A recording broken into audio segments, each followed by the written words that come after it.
Então, Paulo está dizendo para nós que a gente não deve ser devedor à carne.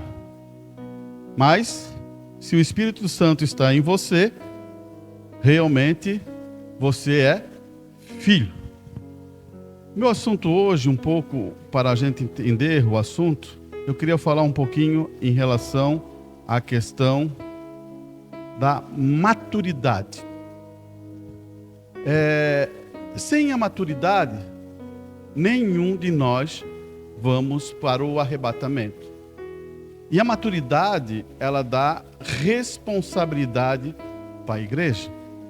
Não adianta nós ficarmos pensando que viemos ao culto, sentamos aqui, escutamos ao pregador e tudo isso, mas temos que ter uma coisa que eu falei para vocês, prática.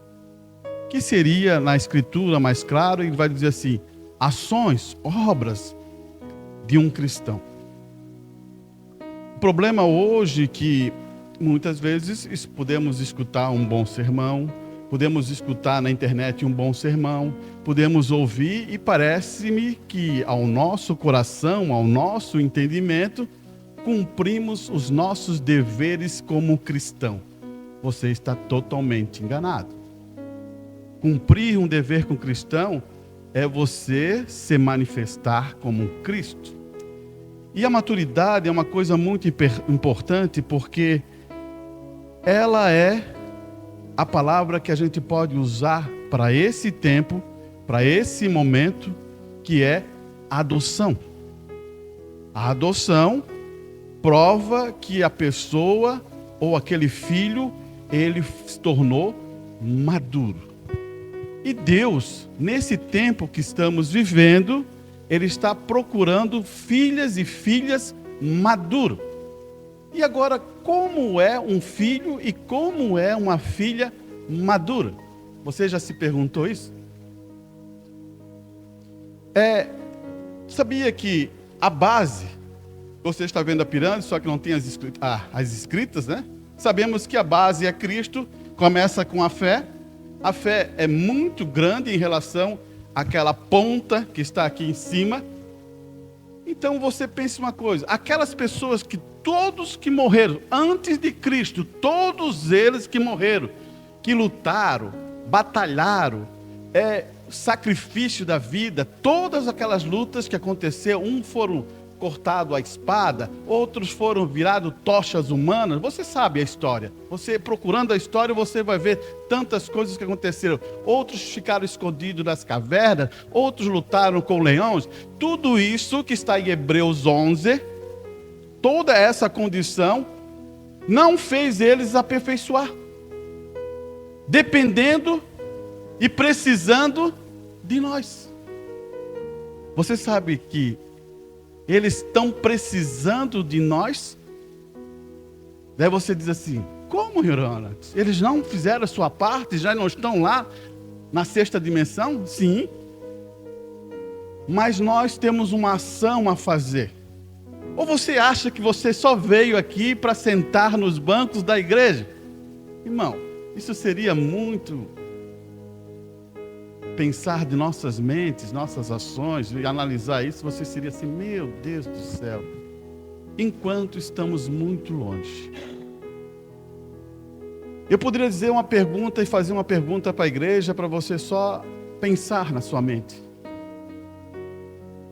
Qual é a diferença entre aquele povo que não conseguiu alcançar isso e a nós, que devemos alcançar uma coisa? Aí que está. Se formos analisar, estamos querendo alcançar o quê? Aquela pedra de coroa, que é o quê? Amor. Agora você já olhou que aquela pedra de coroa era da mesma largura que a base? Não é. Então você já pensou que é muito mais fácil confirmar a fé? Como dizer, tu ter essa base aqui, do que ter aquela lá? É muito mais difícil. Por isso que toda a natureza está gemendo pela a manifestação dos filhos de Deus. Você sabia disso? Se você é um filho de Deus, então você já está sabendo que tudo está gemendo, por isso que você vê vulcão, terremoto, maremoto, enfermidade, doença, toda essa estrutura se movimentando para cumprir a escritura que está determinada. Graças a Deus, glórias a Deus, louvado seja Deus. Daí você diz, irmão, enfermidade, peste, você está dizendo louvado seja Deus? Talvez estou olhando de um pensamento, de um prisma, você diz assim, puxa, que coisa que o irmão Arantes está falando. Mas se você olhar de outra maneira, você vai dar um amém para isso. Cumprimento da Escritura. Aí está o ponto. Como eu posso ir contra a Escritura, se é cumprimento? Como você pode querer achar uma coisa que vai acontecer e você querer continuar tentando orar para dizer que aquilo não vai acontecer? Você já pensou nisso? Então, são pontos para a gente pensar. Por quê? Eu quero mostrar uma coisa para você, que o amor, ele foi corrompido dentro da igreja. Sabia? O amor foi corrompido dentro da igreja. Criaram um falso amor dentro da igreja. E aí, quando você cria um falso amor, e um vai passando esse amor falso a um para o outro, o que acontece? A igreja nem sabe o que é amor. E aí é o problema. Você pode ir em qualquer outra igreja e pergunta o que é amor. Você pode ir em qualquer lugar e perguntar o que é amor. Talvez de uma semana para cá, de umas semanas, 2 semanas para cá, eu comecei a tentar colocar essa informação à igreja para você entender o que é amor. Por isso que eu fiz várias perguntas em relação assim, será que esse é o Deus que ama, que pede o filho de Abraão? Esse é o Deus de amor que pede o filho de Abraão em sacrifício? Então, esse é o Deus que ama, que bota Daniel na boca do leão? Esse é o Deus que ama, que destrói todas aquelas pessoas, todas, e só sobra Noé?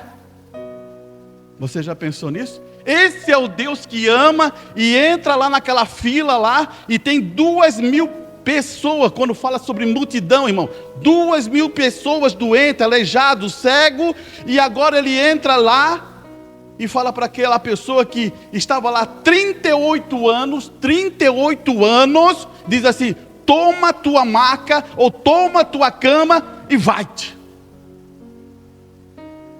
E aqueles 2.000 pessoas doentes ali, esse é o Deus que tem amor? Você já mediu isso? Você já pensou nisso?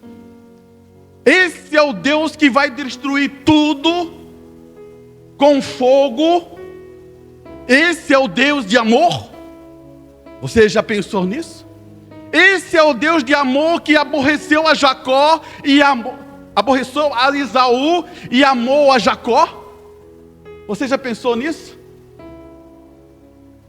Porque muitas vezes, irmãos, falamos de amor e parece que o amor saiu daqui meio florido, né? E eu quero tirar isso de vocês, esse floreamento desse tipo de amor misturado com afeto, embolado com um monte de coisa. Eu quero mostrar para você que existe um amor tão poderoso, que é um amor eletivo, de uma escolha. Olha só, preste bem atenção, vê se você tenta. Eu não estou mudando a escritura, né? Você veio mudar a escritura? Não, né? Antes dos 2 filhos nascer, dentro do ventre, Deus amou a Jacó e aborreceu a Esaú. Não é uma escolha? Amém? Não é uma escolha? É uma pura escolha. O problema hoje, se você tivesse nessa escolha aqui, ó, e ele dissesse assim, ó, Deus vai amar, não, Deus te ama, tomou como eleição a você. Você está tranquilo, né? Agora se inclina para aquele lado lá, como é que fica? Agora se inclina para você, como é que fica? Você pensou? Então, eu quero que você entenda, o amor de Deus é eletivo. E eu quero que você compreenda, Deus sabe todas as coisas. Quando Ele chama Abraão, Ele sabe que Abraão tem uma característica que gera esse poder de fé nele. Quando Ele chama José do Egito, Ele sabe que aquele jovem tem uma característica. Ele não se engana, irmão. Aí que eu quero que você, por isso que tu vai entender, ele dizer assim, ó, Ele vai colocar pontos em nossa vida para a gente pensar, porque o nosso amor, dentro da estrutura da igreja, ele foi não confiando mais na palavra de Deus. E quando você não confia na palavra de Deus, quando eu não confio na palavra de Deus, isso começa a ter problemas. Grandíssimo, irmão. Questionar a palavra de Deus sem sabedoria é outro problema. Eu não estou falando de ter como uma pergunta, uma dúvida. Isso aí eu não estou falando, toda a igreja pode ter, todos nós, desde os que estão sentados, até um pastor tem dúvida em alguns assuntos. Você está entendendo? Não estou falando isso, eu estou falando questionar o que está escrito perfeitamente. Isso você não deve fazer. Isso é não ter amadurecimento. E isso eu quero colocar disso porque eu falei umas coisas, mas que eu quero ler, e o irmão Manuel vai começar a mostrar, para depois a gente entrar, se eu tiver um tempinho, quero entrar na questão. Tenta olhar isso como amadurecer. O que a igreja precisa hoje? A igreja está assim, irmão. A igreja, vamos considerar que a igreja é isso aqui, ó.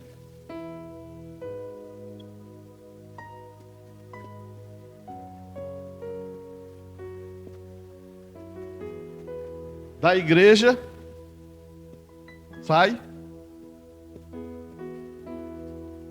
Você sabe disso, né? Todos nós sabemos. Da igreja sai o quê? A noiva. Ok. Eu vou ler aqui pontos que o irmão Brana fala assim, ó. Deus não está mais tratando com a igreja, está tratando com a noiva.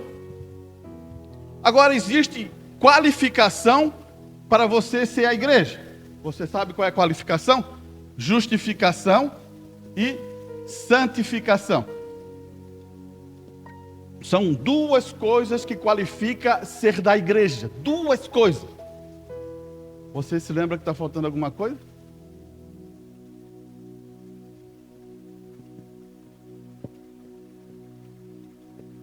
O Espírito Santo está na noiva. Você pegou? Então, a igreja... Você diz assim, mas irmão, como você pode me provar isso? Apocalipse, capítulo 3, você vê Jesus aonde? Fora da onde? Da igreja. Porque a narrativa está aqui, ó. Ele está batendo para entrar. Então me prova que ele está fora daqui, ó. Por isso que o irmão Brana está falando agora, dizendo assim, ó. Tudo que estou falando aqui, eu tenho como colocar e mostrar para você na mensagem. Ele está dizendo assim, Deus está tratando agora com a sua noiva. Agora, por que só está tratando com a noiva? Por causa disso. Ele está tratando com a noiva porque a noiva aceitou a sua palavra. A noiva aceitou a sua palavra. Então agora Deus não está nem um pouquinho mais preocupado com a igreja, porque ela não aceitou mais, e agora ele está dando cabo em sua ação para cumprir as escrituras e gerar adoção à igreja. O que a igreja não? A noiva, para você entender. Então ele está querendo que a noiva amadureça, porque ao último que entrar, cumpre-se o rapto. E talvez eu não esteja maduro, ou você não esteja maduro. Você entende o que eu quero dizer? Pode ser um pequeno detalhe, mas todos nós, se fizermos parte do corpo, temos que estar no mesmo espírito, no mesmo entendimento, na mesma convicção, na mesma fé, no mesmo Senhor.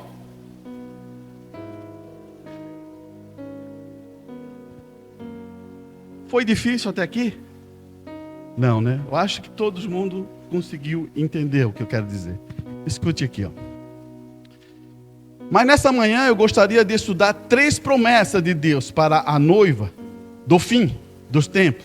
Agora lembre-se que a própria igreja ainda está na era da igreja, a era de Laodiceia, mas a noiva entrou na era da noiva. Amanhã veremos as 3 promessas de Deus para a noiva durante a era da noiva. Agora ele vai dizer assim, ó, a mensagem é paradoxo, para quem gosta de marcar. Irmão Branham disse, a Bíblia diz, nesta era de Laodiceia, que Cristo estava do lado de fora da igreja, batendo, tentando voltar para dentro, lado de fora, porque não haverá mais era da igreja. Este é o fim disto. Laodiceia foi a última era.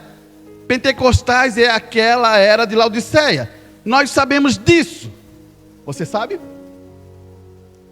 A era de Pentecostal acabou. É isso aqui, ó. Por que somos tão pequenos? Você está entendendo agora? Por que somos tão poucos?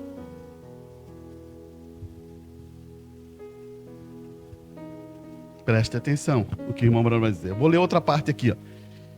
A era de Laodiceia é a última era da igreja, mas para a noiva entramos no que ele chamou da era da noiva. Porque nesse momento Deus deixa de tratar com a igreja e agora trata apenas com a noiva. Irmão Branham chama esta era onde Deus trata suficientemente com a noiva. A era da noiva e aquela que começou com aparição. Agora vamos entender isso, irmão. Você entende o que é aparição? A palavra é aparição. Aí que está o ponto.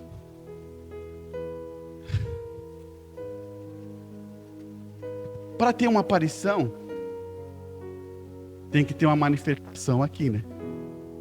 E a manifestação que Deus usou foi a sua palavra, a sua mensagem. Então, quando você escuta a aparição, se lembre de Aralida. Houve uma mensagem que está aqui. E essa mensagem é a própria manifestação de Deus, que é aparição, sua presença. Vou fazer uma pergunta para você. Você sente a presença de Deus? Amém, irmão? A gente não ia para o arrebatamento com esses amém aí desse tipo, não. Isso eu já vou dizer para você. Quando você chega assim, amém? Será que você tem convicção mesmo? Vamos à frente. Então, essa aparição vai fazer alguma coisa com a igreja. Você é a igreja, eu sou a igreja, você entende. Mas quando eu falo igreja, você já entende. Você é a noiva. Se você realmente é a noiva, vai fazer alguma coisa com você. A noiva precisa produzir alguma coisa. Que isso está focado nessa aparição e nessa mensagem que é a adoção. Eventos modernos deixaram claras pelas profecias. Irmão Branham diz assim: não estamos vivendo em uma era pentecostal, estamos vivendo em outra era. Estamos vivendo em outra era. Estamos vivendo aqui até a era da noiva. E chamamos para fora da igreja. Nós reunimos para o arrebatamento. Olha só o que ele vai dizer. Nós estamos para fora da igreja. Nós estamos se reunindo para o arrebatamento. Esta é a era que estamos vivendo agora. Exatamente a verdade. Igreja, você acredita em arrebatamento mesmo? Olha, irmão, amém. Acreditamos em arrebatamento? Amém. Eu acredito na palavra deles? Amém. A adoção é verdade? Amém. O problema hoje é que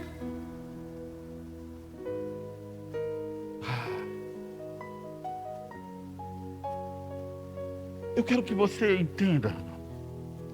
Tem vezes isso é difícil para um pregador fazer isso, trazer isso à tona de uma maneira assim, mas que o Espírito Santo ajude nós. Porque tem vezes o que está dentro do meu coração, eu quero e talvez não tenha essa capacidade de mostrar para você.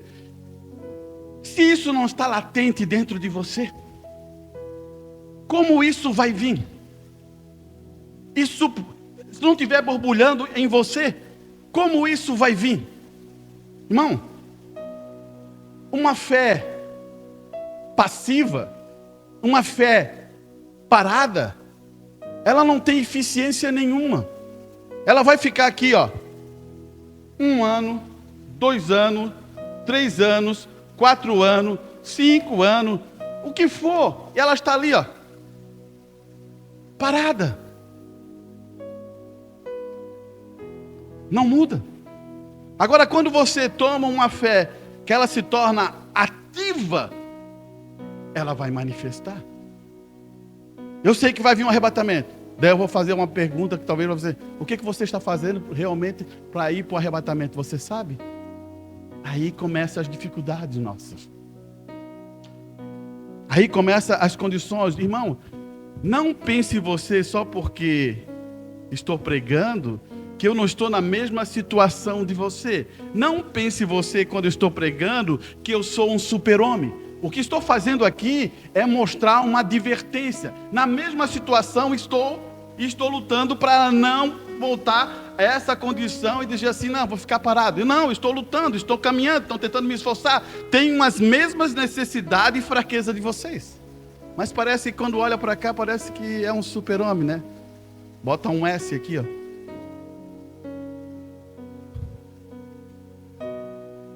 Tem que resistir tudo. Não é isso? Você começa a entender o que eu quero falar? Preste bem atenção. Eu quero que você entenda que Deus tem a sua opinião. Você entende isso? Deus tem os seus valores e Deus tem o seu julgamento. São 3 coisas que Deus tem. Ele tem a sua opinião, o seu valor em relação a que é valor e o seu julgamento. Isso está dentro. Da mesma forma que Deus julga, da mesma forma que Deus tem valor, que tem valores, da mesma forma que Ele tem opinião, teria que ser a minha e a do irmão. Você entende isso? Não sei se você conseguiu entender. Eu vou entrar nesse quadro, agora eu vou abrir para um lado para dar um tempo e para a gente entender o que eu estou falando. Deixa eu pagar aqui para você entender. Questão falando de opinião.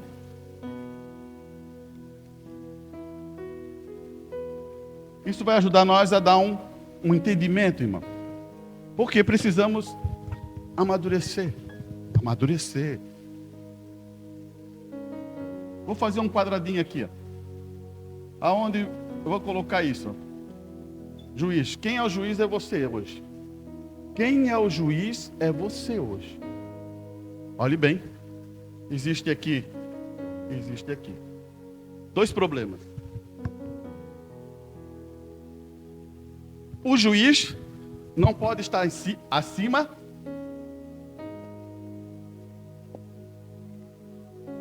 Pode? Você sabe que não pode. Um juiz não pode estar acima da lei. Por isso que Deus, Ele não pode ir a mais do que Ele já falou.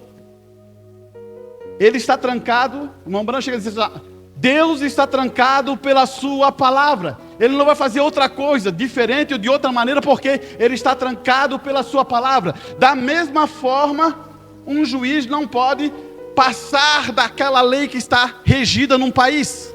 Você sabia disso? Você que conhece um pouquinho sabe o que é isso, né? Só que a gente vê que não vamos entender as coisas por debaixo do pano. Vamos entender como é para ser, como é condicionado isso.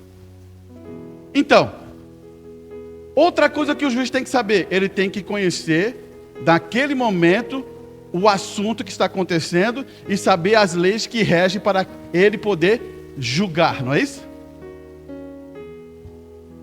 Se eu vou julgar uma coisa, eu tenho que saber naquele ponto. Outra coisa que ele tem que ter, ele não pode estar ligado a essa pessoa ou a esta pessoa. Não é isso que acontece? Para dizer, se eu tenho um amigo, eu sou um juiz, e souber que aquele lá é meu amigo, esse juiz já não pode responder por aquilo. Porque vai ter uma influência de afeto. Na linguagem de juiz seria outra expressão, mas você está entendendo. Estamos falando uma linguagem para nós entender. Então eles têm que estar neutro, conhecendo a lei e se submetendo à lei para dar o veredito, não é isso? E aí ele pode dar um veredito certo, né? Amém? Tá certo isso? Então tá bom. E agora, em relação à lei de Deus, o que você acha? Agora vamos mudar um pouquinho a lei de Deus. Aqui não vamos mudar a lei de Deus nenhuma. Em relação à lei de Deus, eu vou fazer uma pergunta a você. Você nasceu de novo? Você nasceu de novo e agora você sabe o que é graça? Então agora você entendeu o que é graça? A graça tem um fator aqui, porque todos nós que somos filhos de Deus, naquele dia que estaremos amadurecidos, estaremos na adoção, vamos sentar para julgar. Sabia disso? Então não se excuse em julgar as pequenas causas, mas eu só estou explicando para você. Naquele dia, se você for aprovado e for adotado, você estará ali assentado para julgar. Isso é a palavra que diz. Não sou eu que digo. Nós julgaremos os anjos e julgaremos outras coisas. Eu posso ler para você? Vamos ver se eu acho aqui. Olha aqui. Isso não é o que estou falando. Está em 1 Coríntios, capítulo 6, verso 2. Ele vai dizer assim, ó: não sabeis vós que os anjos hão de se julgar, os santos hão de julgar o mundo? Primeira especificação de Paulo. Os santos, vocês não são santos? Vamos julgar quem? O mundo. Você lembra que eu falei que o amor foi pervertido dentro da estrutura da igreja? Mas só que um filho adotado não vai estar pervertido com esse amor. Então eu quero que você comece a entender isso. Ora, se o mundo deve ser julgado por vós, sois porventura indigno de julgar as mínimas coisas? Será que a gente é indigno de julgar as mínimas coisas? Paulo está dando uma dura, sabe em qual igreja?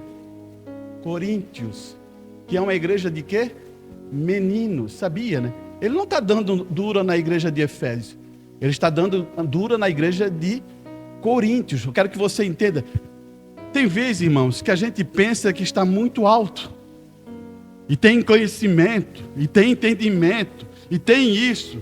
E outra coisa que eu quero que você entenda: para um juiz julgar, certamente, ele tem que saber, primeiro ele vai entender essa pessoa, o que ela está falando, depois ele vai entender essa pessoa, e depois ele vai escutar as testemunhas dessa pessoa, e depois ele vai escutar dessa pessoa.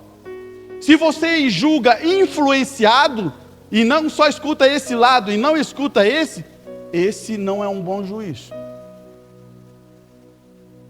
Amém?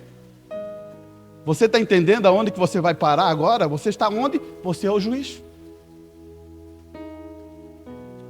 Isso é amadurecimento. Se Paulo estava ensinando a igreja de Coríntios, o que faz nós como um pastor, nós ensinar a nossa igreja? Eu estou errado? Não, eu só estou ensinando. Estou amadurecendo o entendimento que você deve ter em relação à palavra. Mas só que tem uma chave que depois eu vou deixar para o final. Essa é a melhor chave. Olha aqui. Então ele vai dizer outras coisas. Paulo vai dizer assim, ó: não sabeis vós que havendo de julgar os anjos, lá no 3, quanto mais as coisas pertencentes a essa vida. Se você vai julgar os anjos, imagine essas coisas pertencentes à nossa vida. Aqui que a gente deve entender o assunto. Daí você vai dizer para mim: tá bom, irmão Arantes, todas essas coisas está definida. Agora, um filho de Deus tem a opinião de Deus, tem o valor de Deus e tem o mesmo julgamento de Deus. Então, se nós todos somos filhos de Deus, quando sentarmos nessa cadeira que é chamada cadeira de juiz para julgar, todas as nossas opiniões daqui tem que ser igual. Você entendeu? A minha opinião vai ser igual à do irmão, da irmã, de todos nós aqui. Porque se não for igual, Deus tem alguma coisa errada. Alguma coisa está errada. Porque tu não tem a tua opinião. A opinião é de Deus. Tu não tem o teu julgamento. O julgamento é de Deus. Você começou a entender? Então, por isso que a igreja, muitas vezes, se lembra da igreja? Está toda dividida. Você entendeu? Por falta de conhecimento e sabedoria. Isso não é ruim não, irmão. Porque agora, se a gente sabe que temos essa falta, agora vamos lutar para tê-la. Quando a gente é advertido por Senhor, é para a gente poder buscar aquilo que precisamos. Deus não adverte nada. Não, Deus, já pensasse Deus advertindo uma coisa que está certa, que não precisa? Não existe isso, irmão. Existe Deus sempre advertindo as coisas que não estão certas. É a mesma coisa um pastor, ele está vendo as coisas vindo, ele tem que advertir a igreja para proteger a igreja. A igreja está sempre, quem é o vigia? Você entendeu? Aí que está, irmão. Isso não é uma briga, uma luta, mas isso é uma informação da palavra. Você começou a entender? Ali ele vai puxar outra coisa, ele vai falar sobre a questão, no 5, olha só o que ele vai dizer. Para vergonha digo, não há entre vós sábios? Nenhum? Que possa julgar entre os seus irmãos? Aí que está. Na verdade, já realmente uma falta entre vós. Tedes demanda um contra o outro, porque não sofreis ante a injustiça. O que está acontecendo aqui, irmão, quando Paulo fala isso? Ele fala assim, pega um irmão aqui, vai na frente de um juiz ímpio e começa a condenar, e há uma discussão, e o juiz fica pensando assim, não são da mesma igreja? Estão discutindo tal coisa? Que coisa é essa? É isso que Paulo está dizendo. Por isso que ele fala assim, não tem nenhum sábio aí dentro da igreja que possa julgar essa causa? Você está entendendo o que nós precisamos de amadurecimento? Nós temos que saber. Porque um dia nós vamos julgar quem? Os anjos, o mundo. Se a gente não crescer nisso, e você não querer crescer nisso, tome cuidado com isso. Preste bem atenção aqui. Vamos a outra escritura que eu quero ler aqui. Em Mateus.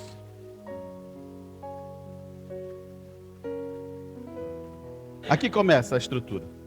Isso é Jesus falando, irmão. Isso tem que nos amadurecer. Temos que Mateus capítulo 7. Tem que dar uma informação para você entender o que está acontecendo aqui. Mateus capítulo 7. Não julgueis para não ser julgado. Expressão? Tranquilo? Então, eu não julgo para não ser o quê? Julgado. É isso que Jesus está falando. Agora ele está falando para uma classe de algum lugar que ele está querendo dizer. Mas vamos continuar aqui. Porque como o juízo com que julgares, sereis julgado. E com a medida com que tiveres medido, hão de medir vós.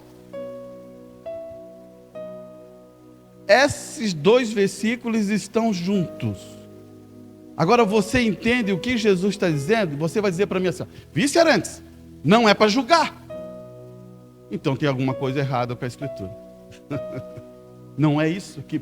Jesus está expressando uma coisa importante para você entender. Preste bem atenção aqui, E porque, no verso 2, preste atenção. Porque como o juízo com que julgares, serás julgados. E com a medida com que tiveres medido, hão de medir vós. Você entendeu esse tipo de julgamento? O que Jesus está falando, ele está dizendo assim, se tu julgar errado, eles vão te julgar. Se tu agir de uma maneira que não está certa, eles vão te julgar. Porque o julgamento não nos pertence. temos que ter a mesma opinião, porque por isso que eu falei para você, se a igreja tem a mesma opinião, se todos são filhos de Deus, se todos conhecem a palavra de Deus, se todos reconhecem, temos que ter a mesma opinião. Então não é mais o meu julgamento, é de Deus. O que está acontecendo aqui é aquela pessoa que acha que entende e entra com um julgamento. Daí Jesus fala assim, ó, da maneira que você medir, você vai ser medido. É o que ele está querendo dizer assim, ó, se você não tem graça no coração, se você não tem amor no coração, se você não tem bondade no coração, se você tem amargura no coração, julgar, você vai ser condenado. Pela própria ação do teu coração, irmão. Você entendeu o que Jesus está falando aqui? Tem alguma dificuldade aqui? Vamos para frente, só para a gente entender a outra parte. E por que reparas tu no argueiro que está no olho do teu irmão, e não vê a trave que está no teu olho? 4. Vamos juntar o 3 e o 4 junto. Ou como dirá o teu irmão, deixe-me tirar o argueiro do teu olho, estando uma trave no teu olho. Você entende esse assunto? O que é uma trave? A trave é uma coisa larga. Quando eu boto essa minha mão aqui na frente dos meus olhos, eu olhando assim, eu só vejo algumas pessoas, não vejo todos. Um cisco, ele só vai estar aqui e vai me atrapalhar, mas vou ver todos. O que Jesus está dizendo para você?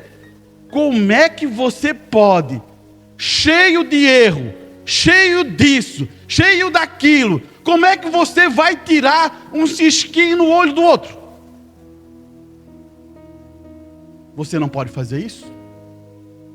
Agora, se você está certo, alinhado, daí você vai ter a opinião de Deus, vai ter o julgamento de Deus, você vai agir corretamente, você vai lá e tira aquele cisquinho e não vai dar problema nenhum. É isso que Jesus está dando a nós. O problema é que queremos tirar cisco e estamos com uma trave. Está escrito aqui, ó. Eu não estou mudando nada, só estou mostrando o que Jesus está dizendo para você. Agora, olha no verso 5 que ele vai dizer: hipócrita, tira primeiro a trave do teu olho, então cuidarás de tirar o argueiro do olho do teu irmão. É isso que Jesus está se explicando. Ele está só explicando para você: viva uma vida cristã, mostre a tua vida para Cristo, renda-se a Cristo, daí você vai chegar lá e ó, tirar o cisco do olho do seu irmão. Aí você vê que tem julgamento aí, tem informação que precisamos da opinião de Deus, de realmente das coisas que Deus ele realmente gosta e agir. Daí você toma essas posições e você faz a coisa correta, você vai ter uma bênção em relação a isso. Eu não vou ler a outra parte que finaliza aqui, mas vou ler para você entender. Olha bem como é que isso é fino, irmão. Tudo isso é Jesus falando. No verso 6 vai dizer assim, ó: não dei aos cães as coisas santas, nem deitei aos porcos as vossas pérolas. Não acontecerá que estes as pise, e aqueles voltando vos despedace. Você entende isso? Que Jesus está falando aqui? Ele está dizendo uma coisa, irmão. Tem vezes que você tem pérolas, e pérolas são coisas da palavra de Deus. Mas, como ele usou animais, Jesus está explicando cães e porcos. Você tem cachorro em casa? Quem tem cachorro? Amém. Também. Você vai dar uma pérola para o seu cachorro? O que ele vai fazer? Ele vai engolir, ou vai cavar, vai jogar no canto. Não tem utilidade para ele. Você entendeu? Jesus está mostrando uma coisa importante para você. Você vai dar pérola para quem sabe o que é aquilo. Dá valor àquilo. Que está ali preocupado em saber o quão vale aquilo. Existem muitas situações, irmãos, que tem vezes que você vê na internet, você chega assim, ó, para um jovem e diz assim, ó, aqui está uma medalha. Vê ali quanto é que eles querem. Aqui tem um relógio. Pega o relógio. Ó, leva esse relógio ali no joalheiro e vê quanto é que ele cobra. Daí ele vai lá no joalheiro. Quanto é que você me paga? R$100. Mas ele não sabe que relógio é esse. Daí agora, leva lá numa pessoa que entende de relógio e vê que tipo de relógio é esse e vê quanto é que ele te cobra. Daí ele vai lá naquele local onde que conhece relógio, ele analisa e fala assim, ó, eu pago 2 milhões de relógios, 2 milhões de reais por esse relógio. Por quê? Porque a pessoa que está vendo, ele sabe que esse relógio vale isso, porque é original e é uma marca muito especial. Agora aquele outro que tu fosse lá, não dá valor. R$2, 20. E você é enganado por uma ação, você entendeu? Agora, quanto é que você vale, meu irmão? Quanto é que você vale, minha irmã? Aí que você entende? Você quer trocar por migalhas a tua alma? Isso é importante nós entendermos, porque senão a gente vai... O segredo é nós amadurecermos na presença de Deus. Agora você entendeu o porquê que essas pessoas que estão aqui, essas pessoas que estavam no passado, elas dependem de nós? Porque nós vamos se aperfeiçoar, vamos crescer na graça e no conhecimento, vamos ter um entendimento e vamos ser adotados pela palavra de Deus, e você vai julgar. Parece que isso fica meio difícil, né? Irmão, por que eu vou julgar? Porque você se tornou a palavra manifesta para essa era. Manifesta para essa era, que é a noiva de Cristo. Isso é obrigação dessa noiva, irmão. Deixa eu pegar mais uma escritura aqui, só para a gente reforçar isso. Deixa eu ver se está aqui.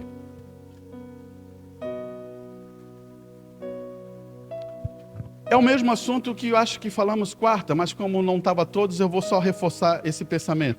Se lembra em quarta o que a gente falou de Mateus 10? Se lembra? Acho que alguns que estavam aqui vão se lembrar disso. Mateus 10, 34. Esses são pontos importantes, irmãos, que eu até depois eu comecei de trás para frente o assunto, né? Só quero firmar essas coisas. Ó. Não cuideis que vim trazer paz à terra, mas não vim trazer paz, mas espada. Nós sabemos que espada é a palavra de Deus. Então ele veio trazer a palavra de Deus. E agora ele continua Jesus, porque eu vim pôr em disseção o homem contra seu pai, a filha contra sua mãe, a nora contra sua sogra, e assim o inimigo do homem serão os seus familiares. Pronto. Daí você vai entender de uma maneira assim, meu Deus do céu. Preste bem atenção. Você recebe a palavra de Deus. Deus trabalha com o teu coração. Você recebe o Espírito Santo. O que aconteceu agora? Se o teu esposo não recebeu, o que aconteceu?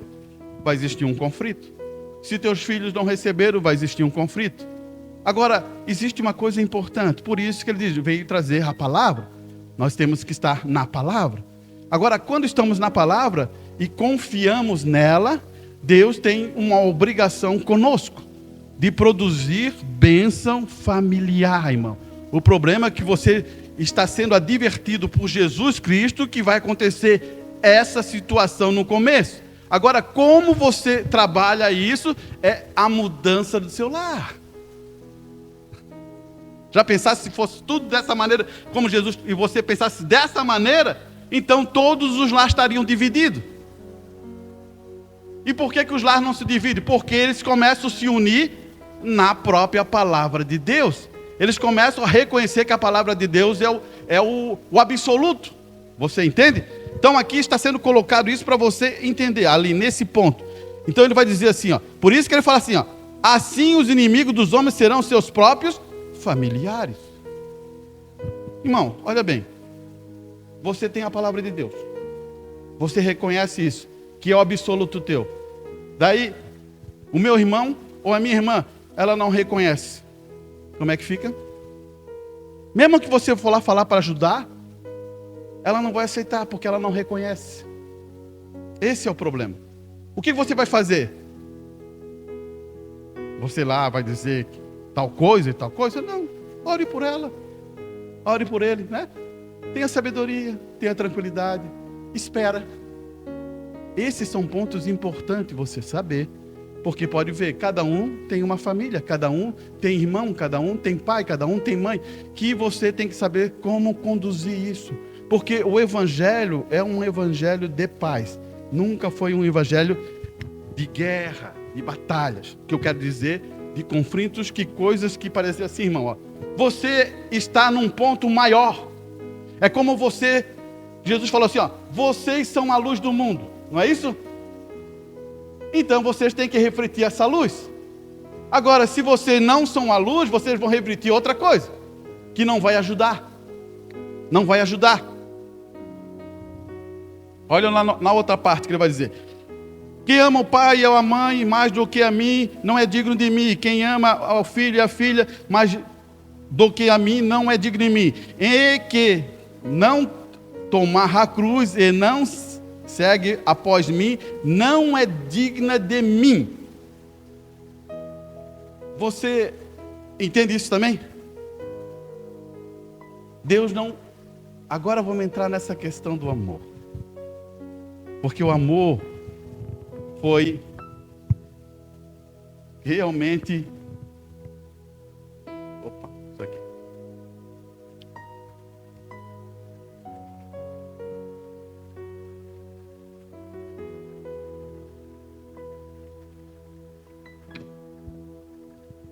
O amor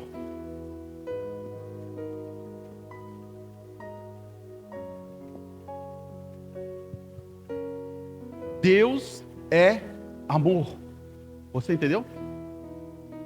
Deus é o amor. Nenhuma pessoa aqui fruiu o amor antes de Deus. Então Deus, Ele que produz isso. Então ele é um... É como fosse assim. É Ele, está nele esse amor. O amor pertence a Ele. Por isso que o irmão Branham fala assim em várias mensagens. Ele fala assim, ó, serviço social. Você vai ali dar uma comida para algum pobre. Você vai ali dar uma roupa para alguém que precisa. A própria escritura, Jesus falando, se aquela pessoa não tem, dá. Isso é um tipo de amor. Isso é um tipo de amor. Agora, quando o irmão Branham começa a falar na mensagem, você vai perceber isso que eu estou falando agora. Amor eleitivo. Já muda tudo. É um amor de eleição, de escolha de Deus. E isso eu não posso mudar. Se Deus nunca me escolheu, o que eu vou fazer daí? Você entende? É uma escolha. Daí você diz, mas irmão, eu quero Deus. Quem escolhe é quem? É o vaso ou é o oleiro? Quem produz é quem? É o vaso ou é o oleiro? Isso está na escritura, irmão. A gente não está brincando com isso. Então, o oleiro é que produz isso e coloca isso dentro desse vaso. Isso é a coisa mais importante você saber. Se você está inclinado, se você tem um desejo, você começa a querer buscar Deus, é porque Deus colocou isso em você. Está trabalhando em você. Isso é o amor de Deus. Existem vários tipos de amor, por isso que há uma confusão. Existe amor entre o esposo e a esposa, existe amor entre irmão e irmã, existe amor, mas quando se depara sobre eleição, daí muda, entendeu, irmão? É isso, por isso que a grande confusão. Você vai, provavelmente você está pensando aí,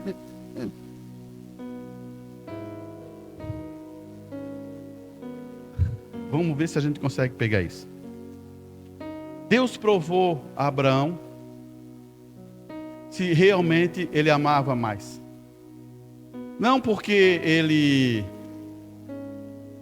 ia matar Isaac. Não, ele não ia matar Isaac. Mas Deus estava fazendo um teste que ele já sabia que Abraão ia exercer isso. Não sei se você consegue entender. Eu já pensasse assim, quando tu vai para uma prova, que o professor já sabe que você vai tirar nota 10. É engraçado isso, né? A gente vai falar assim, ó, o professor, sim, vamos considerar isso. Ele sabe que o aluno vai tirar nota 10 porque ele já viu dentro dele. Que ele estudou, que ele buscou, que ele se rendeu, que ele fez isso, ele escutou a vontade do professor e foi amadurecido. Eu estou só botando natural para você entender o espiritual. Então, o que aconteceu? Deus já sabia que Abraão ia executar aquilo. Por isso que Deus já deixou provido um cordeiro lá. Por isso que Deus deixou o cordeiro provido e Abraão pegou o cordeiro e matou e falou assim. Por isso que Abraão, olha só, irmão, você consegue falar isso por fé? Abraão falou assim, ó, eu e o menino vamos subir lá e vamos adorar a Deus e vamos voltar. Isso é amor. Isso é amor. Tanto que o irmão Bruno chega a dizer na mensagem assim, ó, Abraão tinha certeza, se ele matasse o filho, Deus ressuscitaria o filho ali para ele. Ele tinha essa certeza, porque ele sabia que amava a Deus. Agora, por que Deus faz esse teste? Para provar a Deus? Não. Para provar nós, se nós amamos a Deus, irmão. Por isso que nós passamos por algumas provas, para dizer assim, vou ver se eu amo a Deus. Por isso que você tem que tirar os olhos do homem. Por isso que você deve tirar os olhos dos homens. Por isso que você deve tirar muitas vezes os olhos dos homens. Porque o homem pode falhar. Eu posso falhar. Você pode falhar. Todos nós podemos falhar. Mas o único que não falha é o nosso Deus. Aí que está. Todo cristão que está com o olho na palavra de Deus, ele não vai perder essa batalha. O problema é quando você está com o olho em homens. Daí eu posso dizer para você, esse homem não morreu por ti. Esse homem não fez um sacrifício por ti. Tem várias coisas que você está dentro da palavra que não. Por que aconteceu da igreja de Corinto ser meninos?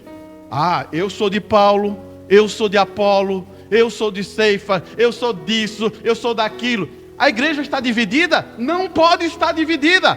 A igreja é de Cristo. O problema é que tem um segredo aqui que você lê rápido lá e você não pega. Paulo fala assim, ó.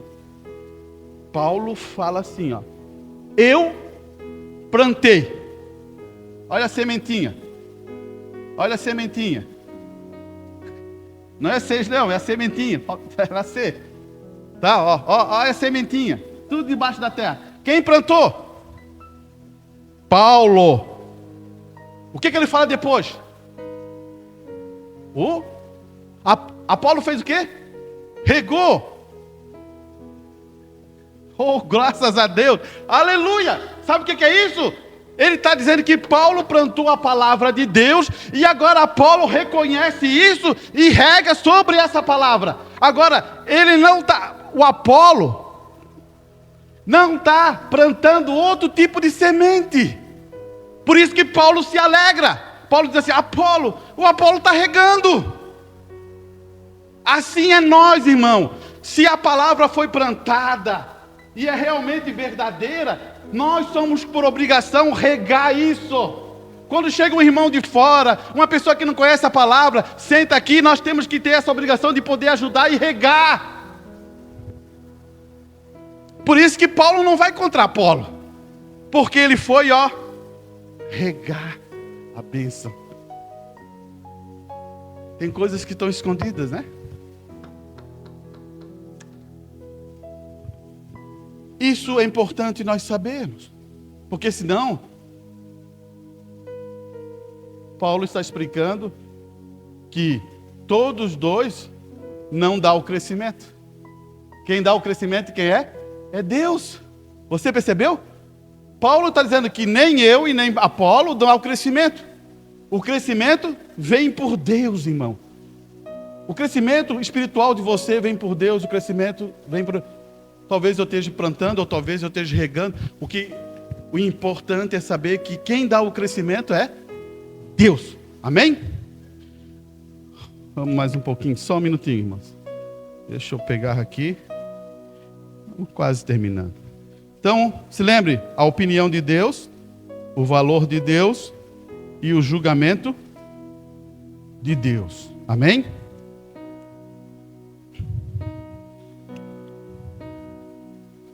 Escute bem aqui, ó.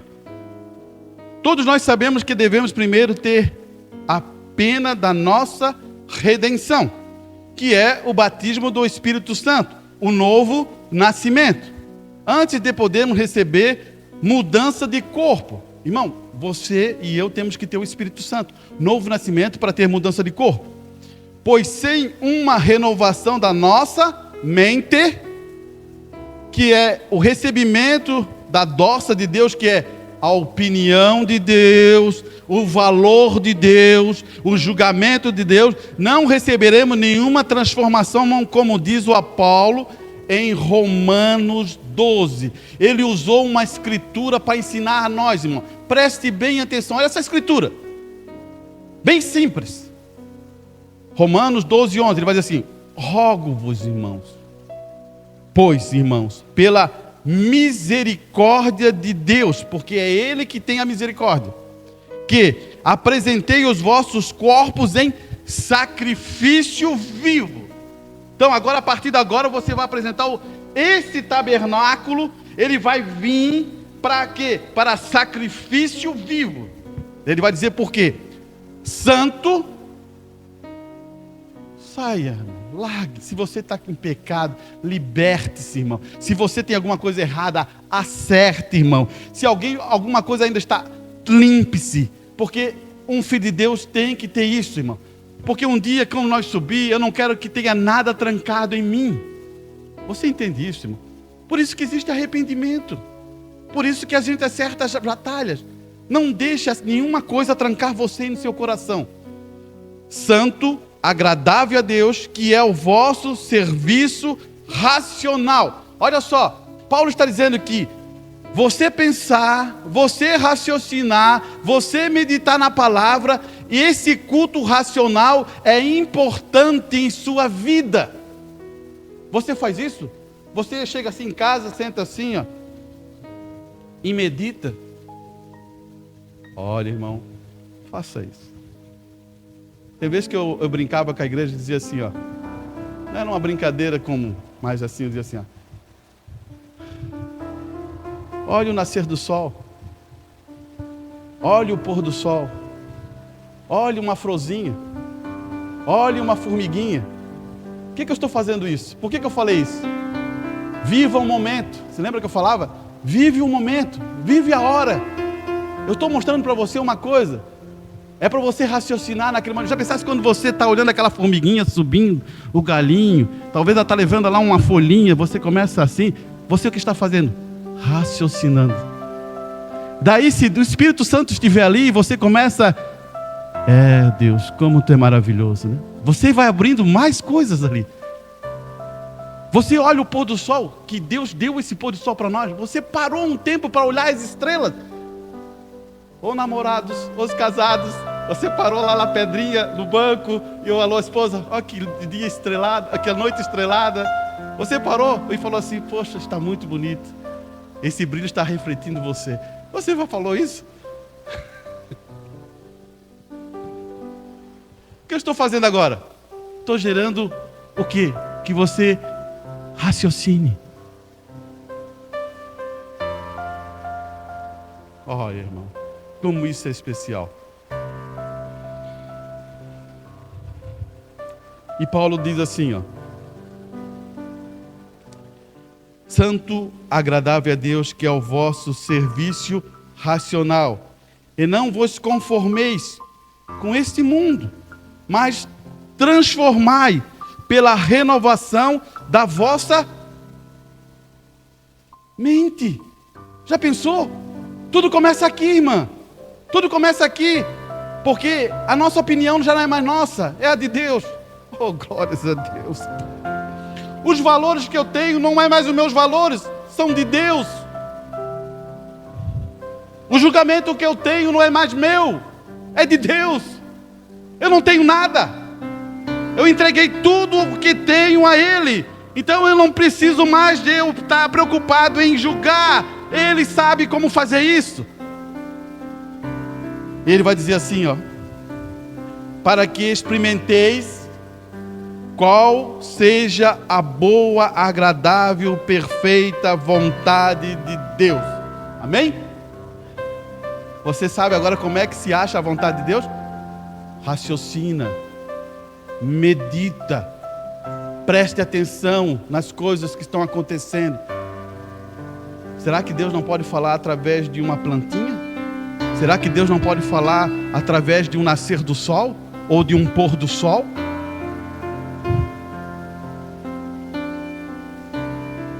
Vamos ouvir o nosso irmão? Depois vamos finalizar o culto.